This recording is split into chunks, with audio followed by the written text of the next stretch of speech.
Cauliflower bajji വിത്ത് sauce. പണ്ട് ഞാൻ സ്കൂളിൽ പഠിക്കുന്ന സമയത്ത് ഇതിനെ ബൊക്ക ബൊക്ക എന്ന് പറയാറ്. അപ്പൊ നമുക്ക് കുക്കിംഗ് ടൈമിൽ കാണാം. കുക്കുംബർ പറിക്കാൻ മേലെ പോയിട്ട് തിരിച്ചു വരണ വഴി പൂച്ചയ്ക്ക് ഫുഡ് കൊടുക്കുന്നതിൻ്റെ ഇടയിൽ ഫ്രിഡ്ജിൽ ഐസ് വാട്ടർ ഉണ്ടോ എന്ന് നോട്ടത്തിൻ്റെ ഇടയിലാണ് എനിക്ക് കോളിഫ്ലവർ കണ്ണിൽപ്പെട്ടത്.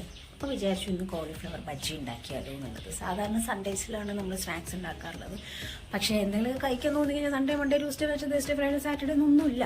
അപ്പോൾ ഞാനിപ്പോൾ വന്നിരിക്കുന്നത് എന്താണെന്ന് വെച്ച് കഴിഞ്ഞാൽ ഈ കോളിഫ്ലവർ, നമുക്കിവിടെ ഓൾറെഡി കോളിഫ്ലവർ ഉണ്ട് കേട്ടോ പുറത്ത്, പക്ഷെ അതായിട്ടില്ല, നട്ടിട്ടേ ഉള്ളൂ. അപ്പോൾ കോളിഫ്ലവർ ഇവിടെ ഉണ്ടാക്കണതാണെങ്കിൽ ദൈവമേ കോട്ടവാതിൽ തുറന്ന മാതിരി ഫ്രിഡ്ജ് തുറന്ന കേട്ടോ, പഴയ ഫ്രിഡ്ജാണ്. അപ്പോൾ അത് തുറക്കുമ്പോൾ ഈ ജില്ല മുഴുവൻ അറിയും. അപ്പോൾ ഇതാ കോളിഫ്ലവർ. പണ്ട് ഞാൻ സ്കൂളിൽ പഠിക്കുന്ന സമയത്ത് ഇതിനെ ബൊക്ക ബൊക്ക എന്ന് പറയാറ്. അപ്പോൾ ഇത് ഫുൾ എടുക്കുന്നില്ല, കുറച്ച് എടുക്കുന്നുള്ളൂ. കാരണം അത് ഫുൾ എടുത്താൽ കഴിക്കാനുള്ള ആൾക്കാർ ഇവിടെ ഇല്ല.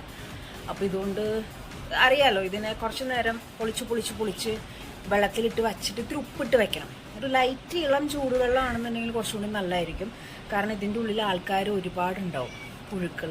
അപ്പോൾ ഉച്ചയ്ക്ക് ഒരു 2:30 ആകുമ്പോൾ ഉണ്ടാക്കാനാണ് വിചാരിച്ചേക്കണേ. അതിന് മുമ്പ് ഇതിനെ പിടിച്ച് ഞാൻ വെള്ളത്തിൽ മുക്കട്ടെ.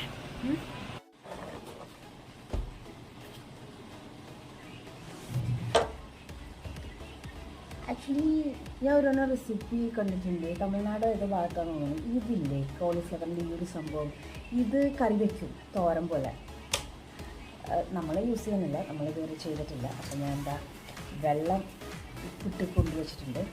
അതിനകത്തേക്ക് ഓൾമോസ്റ്റ് ഒന്ന് മാവിൽ മുക്കിയിട്ട പോലത്തിലൊന്ന് ഇട്ട് കൊടുക്കുക. കടലപ്പൊടി, മുളക് പൊടി, കായം, ഉപ്പ്. വറുത്ത് കഴിഞ്ഞിട്ടുണ്ടെങ്കിൽ ഒന്നുമില്ലെങ്കിൽ തക്കാളി ഇട്ടിട്ട് ചമ്മന്തി പോലെ ഉണ്ടാക്കി കഴിക്കാം, അല്ലെങ്കിൽ സോസാണ് കേട്ടോ ഇവിടെ ഞങ്ങൾക്കിഷ്ടം. അപ്പോൾ ഇതേപോലെ സ്നാക്സ് വീഡിയോസൊക്കെ നിങ്ങൾക്ക് എന്തെങ്കിലും ടിപ്സ്, നിങ്ങൾ വീട്ടിലുണ്ടാക്കുന്ന സ്നാക്സ് എന്തെങ്കിലും സംഭവങ്ങൾ, 4 മണി പലഹാരങ്ങൾ, അങ്ങനത്തെ എന്തെങ്കിലുമൊക്കെ ഉണ്ടെന്നുണ്ടെങ്കിൽ കമൻറ്റ് ചെയ്തോളൂ കേട്ടോ. പിന്നെ എനിക്ക് ട്രൈ ചെയ്ത് നോക്കാമല്ലോ. പൊന്നൂന് ഭയങ്കര ഇഷ്ടമാണ് ഈ സംഭവം, ഇങ്ങനെ ഇരുന്ന് കുറിച്ചുകൊണ്ടിരിക്കുകയുള്ളൂ. വെള്ളത്തിലിട്ട് നേരത്തെ വച്ചില്ലെങ്കിൽ ചിലപ്പോൾ പനി പാടും. ഇതിൻ്റെ ഈ ഒരു തണ്ടുണ്ട്, അത് കളയണേ നല്ലത്.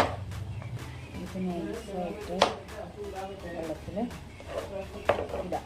ഓക്കെ, അപ്പോൾ ഓൾമോസ്റ്റ് ആ ഫുൾ കോളിഫ്ലവർ എടുത്തുട്ടാ കൈസ്. അരിഞ്ഞ് വന്നു കഴിഞ്ഞപ്പോൾ തെങ്ങില്ല എന്ന് തോന്നിയിട്ട് ഫുള്ള് എടുത്തു. കഴിച്ചു തീർക്കാനോട് പൊന്നുണ്ടെന്ന് വൈകിട്ട് നിങ്ങൾക്ക് സർപ്രൈസാണ്. പൊന്നൂന് സർപ്രൈസ് അല്ല, ഇതിപ്പോൾ എല്ലാം അറിഞ്ഞിട്ടുണ്ടാവുമല്ലോ. കോളിഫ്ലവർ ബജ്ജി വിത്ത് സോസ്. ഓക്കെ, അപ്പോൾ കോളിഫ്ലവർ വെള്ളത്തിൽ ഉപ്പിട്ട് വെച്ചിട്ടുണ്ട്. ഇത് കുറച്ച് നേരം ഉച്ചയ്ക്ക് 2:30 ആകുമ്പോൾ ഉണ്ടാക്കുള്ളൂ, അതുവരെ ഇവിടെ ഇരിക്കട്ടെ. പിന്നെ ഉള്ളത് ഞാനിന്ന് വാങ്ങിച്ചതാണ് ഓർഗാനിക് കടലപ്പൊടിയുടെ സംഭവം. അത്യാവശ്യം നല്ല, ഇത് ഇതിനു മുമ്പ് യൂസ് ചെയ്തിട്ടുള്ളതാണ്. നല്ല തരി പോലെ നല്ല പേസ്റ്റായിട്ട് കിട്ടുന്ന ഈ സംഭവം. ലൈക്ക് ഓർഗാനിക് ചട്ടുവ. ഇത് നമ്മൾ വീട്ടിലുണ്ടാക്കുമ്പോൾ ഇവിടെ അടുക്കളയിൽ ചെറിയ പാത്രത്തിന് സൗണ്ട് കേൾക്കുന്നുണ്ട്. നീരായി ഉണ്ടാവുമല്ലോ, ഇഗ്നോർ ചെയ്യുക.